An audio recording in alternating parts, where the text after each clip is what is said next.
Hi guys, मैं मनीष गुप्ता फिर से आप लोग के winners study academy YouTube channel पर।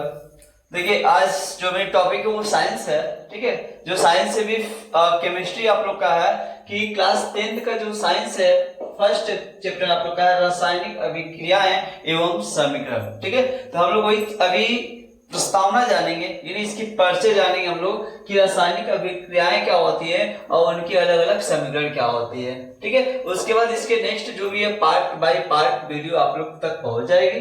तो देखिए, रासायनिक अभिक्रिया क्या होती है, यानी प्रत्येक पदार्थ में कुछ न कुछ आप लोगों को क्या है कि परिवर्तन होते रहता है। ठीक है, जो भी प्रत्येक पदार्थ है कुछ न कुछ आप लोग का परिवर्तन होते रहता है। यही परिवर्तन, जैसे परिवर्तन में वो तो अस्थायी रूप से हो सकता है, या तो अस्थायी रूप से हो सकता है, या तो उत्क्रमणीय हो सकता है, या तो क्या हो सकता है अनुक्रमणीय हो सकता है। दोनों में डिफरेंट देखिए क्या है कि अस्थायी और अस्थायी। जैसे में अगर मान लीजिए एक उदाहरण हम लोग ले लेते हैं। ठीक है, आप लोगों को आसानी से वीडियो को पूरा देखिए आप लोगों को और अच्छे से समझ में आ जाएगा आप लोगों को। देखिए, प्रत्येक पदार्थ में निरंतर, ठीक है, अगर लेट सपोज कोई एक पदार्थ हम लोग ले लेते हैं। ठीक, पदार्थ हमारा क्या होता है कि अगर हम ले लिए एक बर्फ ले लेते हैं। ठीक है, ये बर्फ जो होता है ये क्या है हमारा H2O।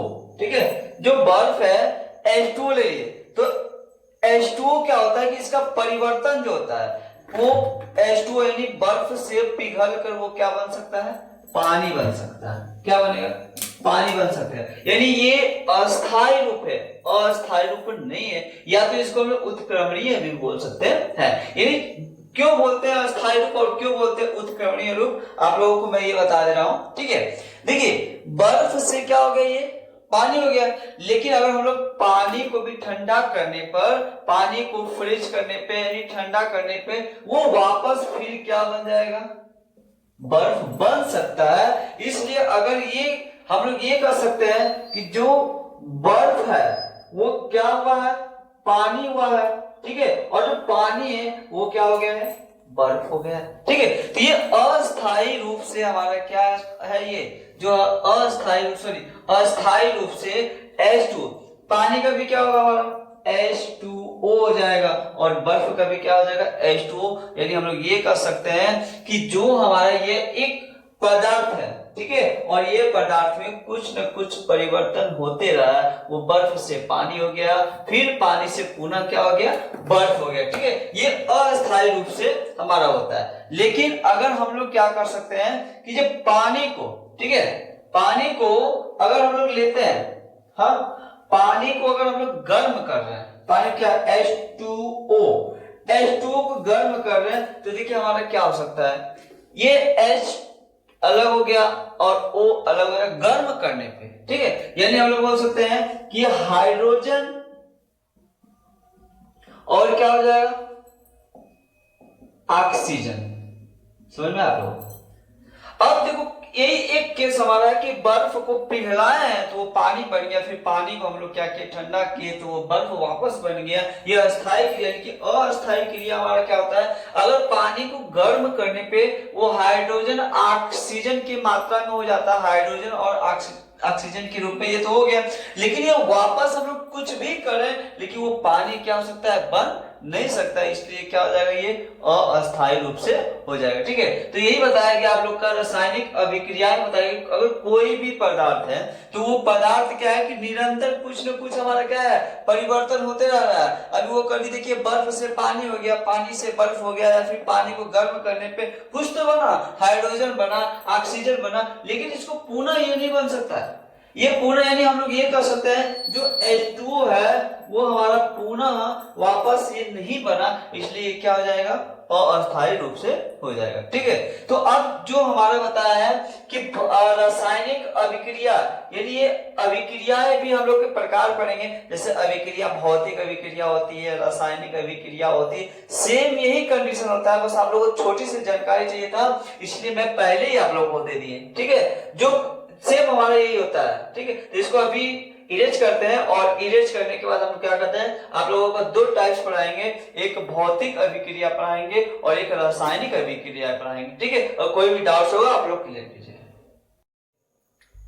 रासायनिक अभिक्रिया के नहीं बताया कि परिवर्तन दो होते हैं, एक भौतिक परिवर्तन और एक क्या होता है हमारा रासायनिक परिवर्तन होता है। ठीक है, तो भौतिक परिवर्तन अभी हम आप लोग को बताया है कि बर्फ के पिघलने या जल के जमने के रासायनिक रूप को ही क्या एक नया रूप बनाना। ठीक है, यानी हमारा क्या है कि जब बताया कि इसके पहले कि अगर बर्फ है, बर्फ को हम लोग पिघला है, पानी हो गया, फिर पानी को जमा है तो क्या हो गया बर्फ हो गया, और एक नया पदार्थ नहीं बनता है वही रहता है। ठीक है, तो वही क्या है हमारा।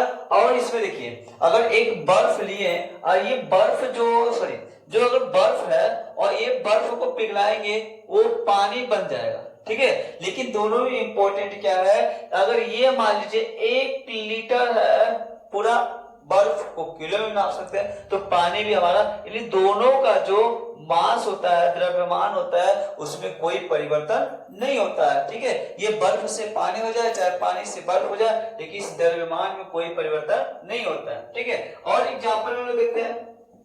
मान लीजिए एक लोहे का छड़ है और उसको गर्म करता है। ठीक है, लोहे की छड़ है,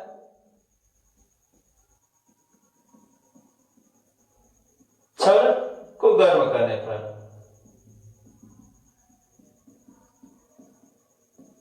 ठीक है, या तो लोहे से चुंबक बनाने पर,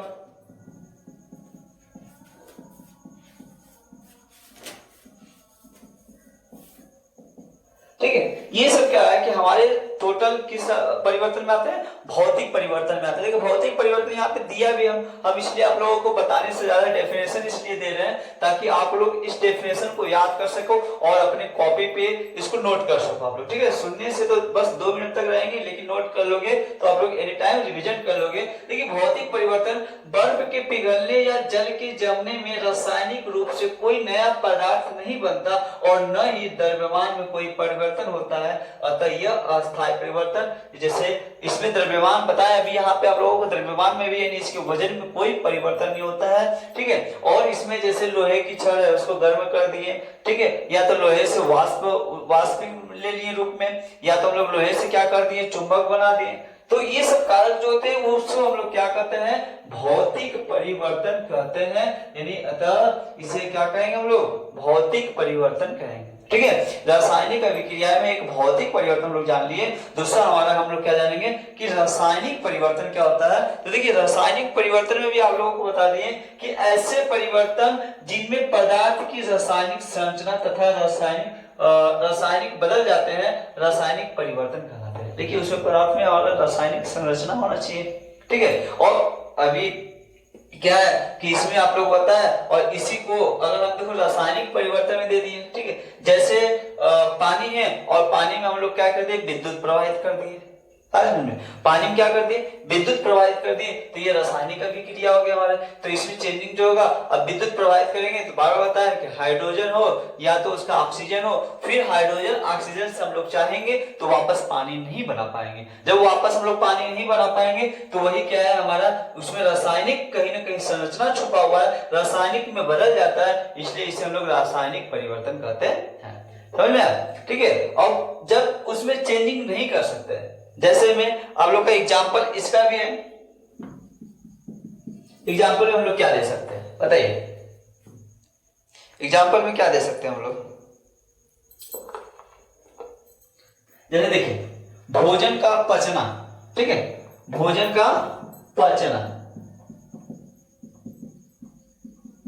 देखिए भोजन का पचना में जब जितने भी रासायनिक क्रियाएं होते हैं, ठीक है, यानी हम लोग का जितने भी रासायनिक क्रियाएं होते हैं उसमें हमारे जो भोजन को पाचन जब पचना है, पाचन के बाद हमारा रासायनिक अभिक्रिया वापस होकर भोजन प्राप्त नहीं कर सकता, इसलिए हमारा क्या हो जाएगा, ये रासायनिक परिवर्तन हो जाएगा। ठीक है, तो आप लोग देखिए ये दोनों था भौतिक परिवर्तन और रासायनिक परिवर्तन। इसके बाद आप लोग का नेक्स्ट टॉपिक चलेगा रासायनिक परिवर्तन और उनके लक्षण, यानी रासायनिक परिवर्तन और उनकी जो अभिक्रियाएं हैं, अभिक्रियाएं के लक्षण चलेंगे। ठीक है, तो जो उसको हम लोग नेक्स्ट वीडियो डालेंगे। अगर आप लोग पहले तो इसका स्क्रीन शॉट ले लीजिए, ठीक है, मोबाइल में आप लोग स्क्रीन शॉट ले लेंगे तो मोबाइल में आप लोग का पड़ा रहेगा। ठीक, तो इसका स्क्रीन शॉट ले लिया आप लोग।